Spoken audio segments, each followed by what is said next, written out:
Inshuti bakunzi ba Izi Gukora TV, amahoro y'Imana nabane namwe, turabasuhuje. Ubu turi kumwe n'umukozi w'Imana, araje atwibwire, abasuhuze mwese, hanyuma agire ijambo ryiza atugezaho. Amahoro umukozi w'Imana. Amahoro cyane. Yego. Turabasuhuje mwese abadukurikiye bakunzi bacu. Amahoro y'Imana abane namwe. Amazina yanjye nitwa Irivuzimana Isayi. Ndi umugabo ndubatse, mfite madamu n'umwana. Imana iduhana umugisha. Amen, amen. Yego. Uyu munsi wadutegura iki mukozi w'Imana? Uyu munsi rero nabateguriye ibintu byiza cyane, kandi twarabihawe. Imana yarabitwemereye, yarabidupakiyemo. Rero tubazaniye inkuru nziza cyane cyane. Uyu munsi tubazaniye inkuru nziza, inkuru inejeje kumva. Ntumiye umuntu wese unkurikiranye kugira ngo akurikirane uyu mwanya mwiza tugiye kuganiriramo. Mbafitiye ijambo ryiza. Iyo dusomye mu butumwa bwiza bwa Yesu Kristo ko bwanditswe na Mariko, ibice byaho 10:47, tuhasanga amakuru y'umuntu wavutse ari impumyi, yitwaga Barutimayo, mwene Timayo. Uwo mugabo yahoraga asabiriza, atareba, ntacyo yimariye, abantu bose bamunyuzeho agenda basabiriza. Hanyuma umunsi umwe Yesu ngo ageze i Yeriko, ngo uwo muntu yumva imirindi y'abarimo baragenda bamunyuraho, arangije arabaza ngo ni ibiki birimo kubera hano? Umwe mu bari barimo baragenda aravuga ngo ni Yesu w'i Nazareti unyuze hano. Ngo arangije kubw'amakuru yari azi kuri Yesu Kristo, nubwo atarebaga ariko yarumvaga. Yaragize iminsi yumva hari Yesu w'i Nazareti urimo uragirira abantu ineza y'Imana. Imana ishimwe cyane. Haleluya. Arangije atera ijwi hejuru, aravuga ngo Yesu mwene Dawidi mbabarira. Ngo Yesu mwene Dawidi mbabarira. Ngo maze abantu benshi ngo baramucyaha, baravuga ngo naceceke, nanume, ntiyongere guhamagara umwami, dore ntareba, dore yicaye ahantu habi, dore ibyenda bye ntibifuze. Donc abantu baramucyaha, nk'uko umuntu ashobora kuba afite ibintu bimuriho bituma atagaragara neza. Ariko nagira nkubwire ngo ibyaba bikuriho byose, ibyaba bikuzengurutse byose, bigaragaza nk'ibyagushizeho inenge yatuma utagaragara mu maso y'abakomeye, mu maso y'abami, cyangwa se mu maso y'Imana. Ibyo byose ntutinye kubizanira Yesu. Imana ishimwe. Yesu niwe wenyine ufite umwihariko wo kutwakira uko turi n'uko tuje. Hari ahantu ushobora kujya kwaka serivisi bitewe n'uko uri ntiwakirwe. Hari ahantu ushobora kwaka serivisi ariko bitewe n'uko uje nabyo ntiwakirwe. Ariko Yesu afite umwihariko, niwe wenyine ujya utwakira uko tuje n'uko turi. Twaba bagufi Yesu aratwakira, twaba barebare Yesu aratwakira, ibikara Yesu arabyakira. Imana ishimwe. Imfubyi Yesu arazakira, abapfakazi Yesu arabakira, abatagira shinge na rugero Yesu arabakira. Mumumpera icyubahiro ni umukiza. Imana ishimwe cyane. Yesu ntarobanura ku butoni. Icyo mukundira, abatareba Yesu arabakira, abatavuga Yesu arabakira, abatumva Yesu arabakira. Yesu ndamukunda. Ajya twakira uko turi n'uko tuje. Imana ihabwe icyubahiro. Kubw'iyo mpamvu rero numva mfite intego mu mutima wanjye yo kubabwira ngo Yesu niwe ukwiriye mu buzima bwacu. Yesu niwe ukwiriye mu buzima bwawe. Inshuti, Yesu niwe ukwiriye mu buzima bwawe. Nkurikirana, Yesu niwe wenyine ukwiriye mu buzima bwawe. Ndashaka kukubwira impamvu enye. Imana ishimwe. Ndashaka kukubwira impamvu enye zituma ukwiriye kugira Yesu nk'uwa mbere mu buzima bwawe. Ntumugire nk'uwa mbere, ahubwo umugire uwa mbere mu buzima bwawe. Yesu, Imana ishimwe cyane.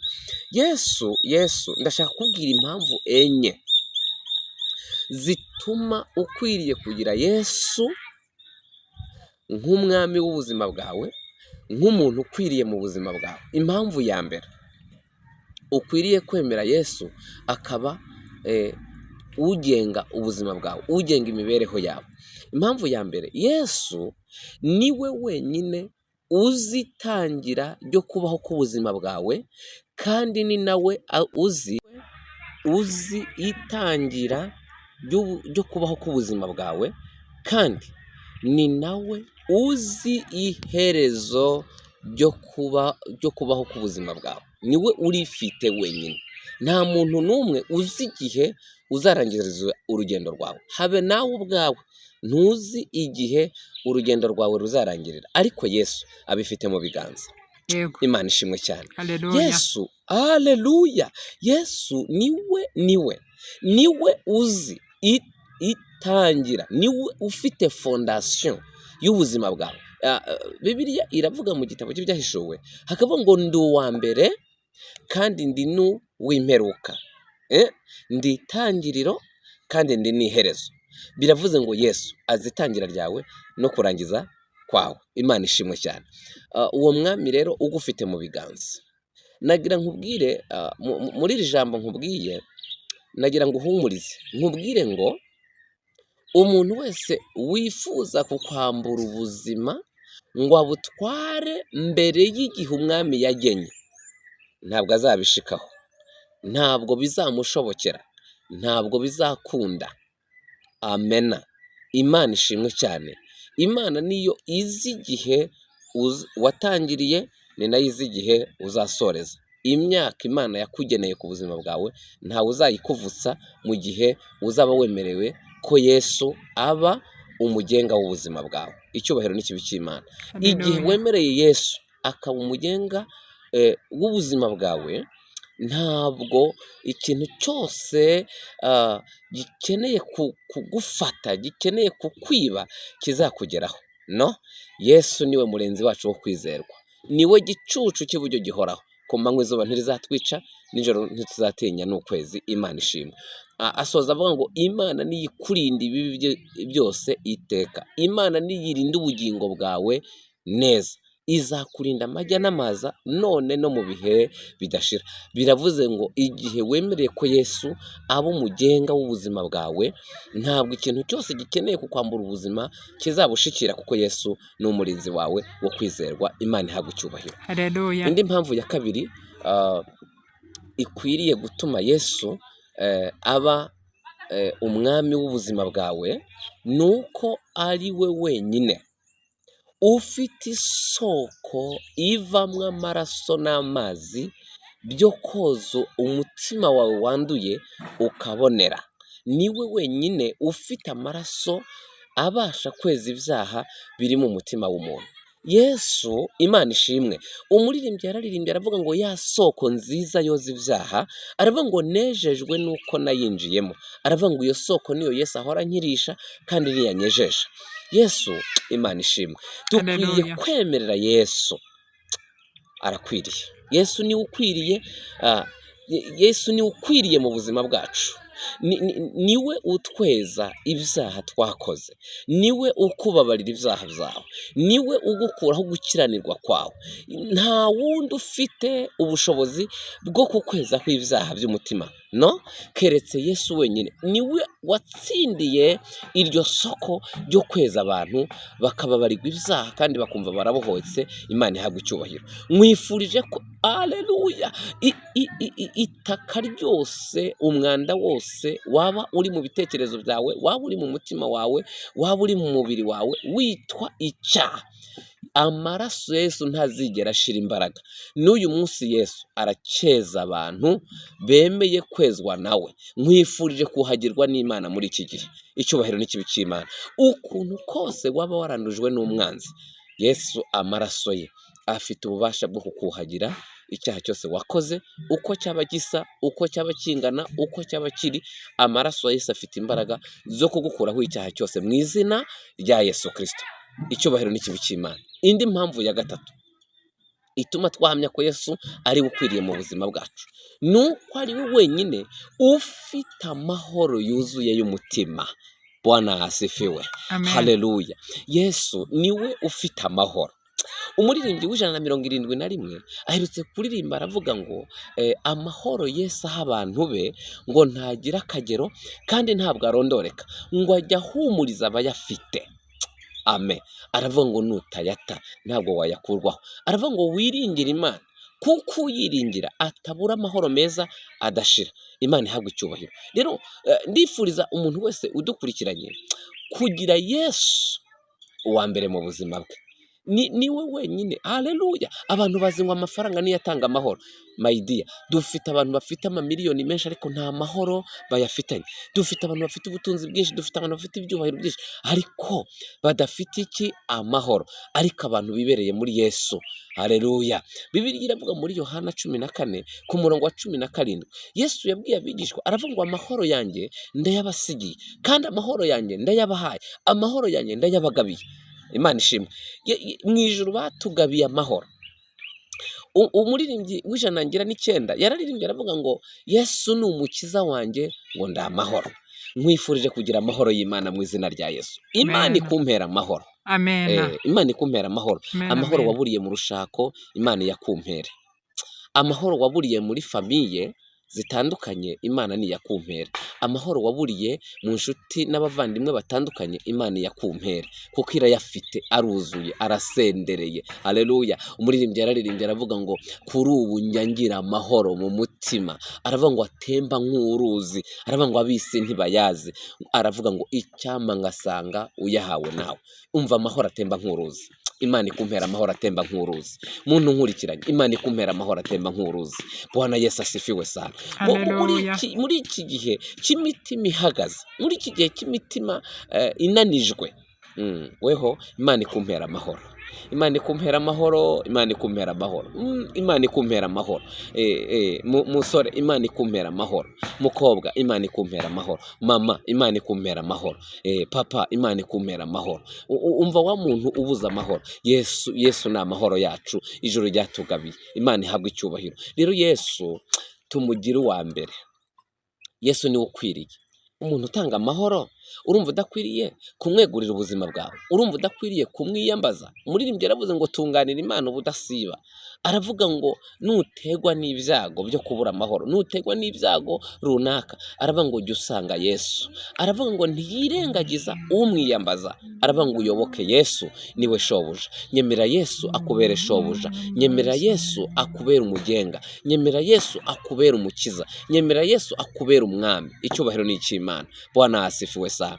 Amen. Hanyuma rero impamvu ya nyuma ari nayo ya kane, nagira mbabwire ngo impamvu ya kane ikwiriye gutuma Yesu aba umugenga w'ubuzima bwacu, nuko ari we wenyine ufite ubushobozi bwo guhindura amateka yacu.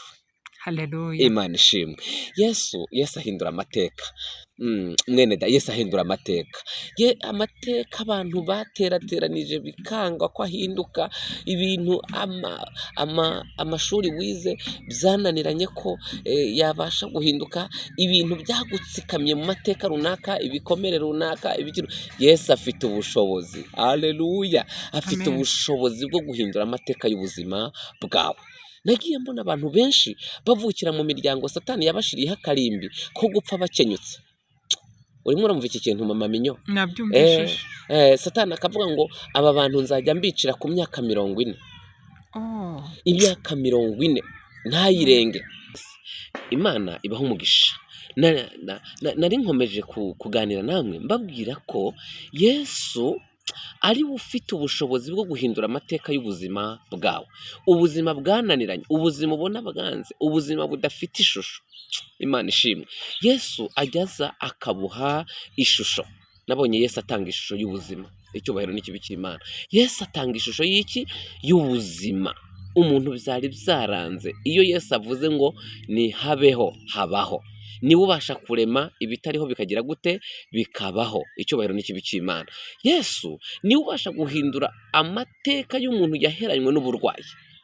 Yego. Yesu haleluya, Yesu Amen. akamukiza akamuhagurutsa. Yesu niwe ufite ubushobozi bwo guhindura amateka y'umuntu witwa ko avuka mu miryango idashaka cyangwa se ishaka itinze, ayo mateka Yesu akagira gute? Akayahindura. Amen. Ndakeneye ko Yesu aba ukwiriye mu buzima bwawe. Ibyo ubona uzi ko bitajya bibaho mu miryango y'iwanyu, kwa Yesu bizemera, kwa Yesu bizabaho. Yesu niwe ukwiriye mu buzima bwacu. Icyubahiro n'ikibi cy'Imana. Nagiye mbona imbaraga z'Imana zihindura amateka y'abantu. Umuntu akavuka mu miryango idashaka, ariko Yesu yamugira umwami we, akamurenza izo karande, akamuha urushako. Naratangaye. Hari umuntu umwe yigeze yavuga agiye gukora mariage, aravuga ngo ese ko ngiye gushaka iwacu ko barusenya bamaze imyaka 3, giho nzaruramiramo. Umva abo badayimoni. Ariko iyo Yesu muri kumwe urenga imyaka 3, urenga 10, urenga 20, ukarusaziramo, tuvuge ngo amen. Haleluya. Yesu niwe ubasha guhindura amateka y'ubuzima bumeze gutyo. Icyubahiro n'ikibi cy'Imana. Yesu niwe ujya uhindura amateka y'abantu bavukira mu miryango ipfa ikenyutse. Yesu akakurenza imyaka yo gupfa ukenyutse. Ejo bundi nagiye kuganira n'abantu ijambo ry'Imana, mpasanga umuntu iwabo ngo bapfira ku myaka 40. Ise yapfiriye ku mwaka wa 40. Mukuru we apfira ku mwaka wa 40. Mama we apfira ku mwaka wa 40. Nawe yegereje ku myaka 39. Abadayimoni baramubwira ati rero nawe ugiye gupfa. Nawe ugiye gupfa. Arangije araraga. Nuko muri uko kuraga rero abwira umufasha we, aramufasha, aramubwira ati rero iyo myuka ya karande, niba turi muri Kristo Yesu, niba turi abantu b'Imana, ndakeneye ko iyi myuka utayubakiraho, ukumva ko Yesu yabasha kukurenza umwaka wa 40 iwanyu mupfiraho. Aleluya. Arangije amaze kubyizera, ageze mu mwaka wa 40, awinjiramo afite ubwoba, ati ndapfuye.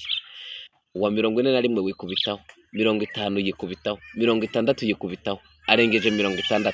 Yesu afite guhindura amateka y'ubuzima bwawe, nubwo ikiryango n'abadayimoni bashingiye ku karimba. Abadayimoni umva, Yesu ahindura amateka. Tuvuge ngo amen. Amen. Imana ibaho umugisha, Imana ibagirire neza.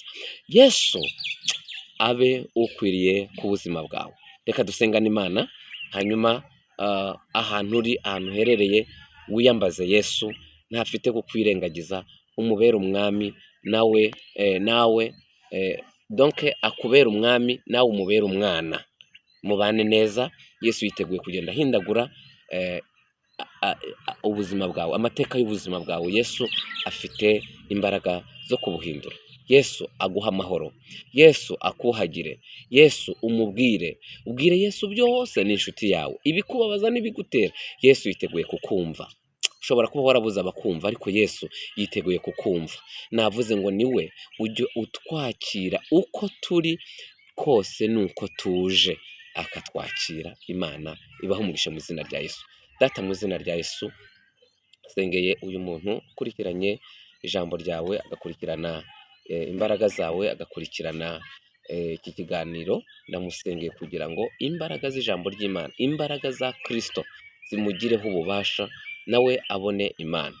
Ukeneye kuhagirwa, umwuhagire, umuboneze rwose. Ukeneye amahoro, umuha amahoro mu izina rya Yesu Kristo. Kandi Imana, ukeneye kumuhindurira amateka y'ubuzima, ukeneye kumurenza iminsi mibi, ndasenze kugira ngo ubimukorere, uzabugize neza mu izina rya Yesu. Amen. Imana ibaho umugisha mu izina rya Yesu. Amen. Imana ibaho umugisha. Umukozi w'Imana, watubwira nimero zawe? Nimero zanjye 078 17 10 11 6. 078 17 10 11 6. Imana ibaho umugisha mu izina rya Yesu. Amen.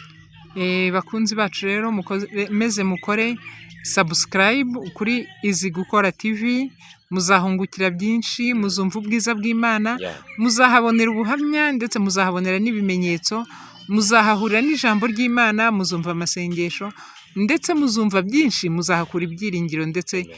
no kwizera ko ejo hazaza haba heza. Amahoro y'Imana rero nabane namwe, mudukorere subscribe, mukore like ndetse mukore na share na commentaire, ntituzanga. Yeah. Amahoro. Amen.